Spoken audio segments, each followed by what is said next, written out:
اولا سلام. اما بعد، الفيديو ديال اليوم غادي ندير واحد الحاجه اللي كلنا كنشريوها من عند مول الحانوت. غادي نتبعوا الفيديو حتى الاخر، وديك الساعه غادي نعرفوا شنو هو. كيف العادة ومعكم الكهنة عثمان، ومرحبا بكم في باربيكيو تريبر.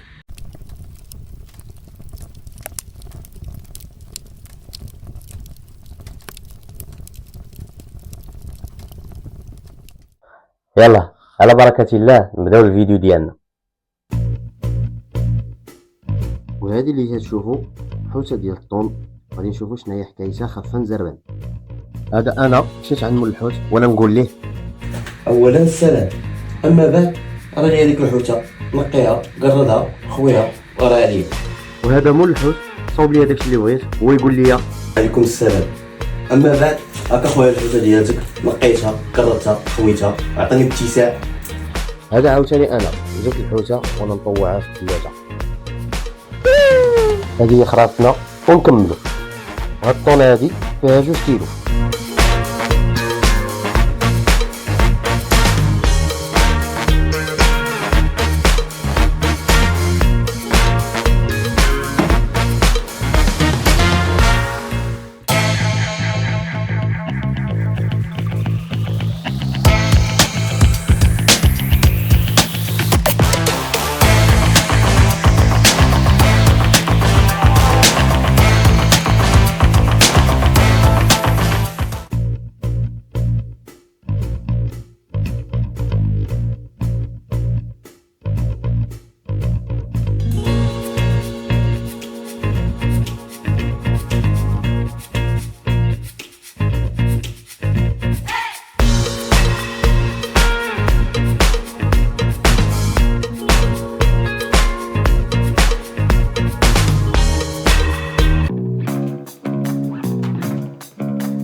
جات الروعة مما كان.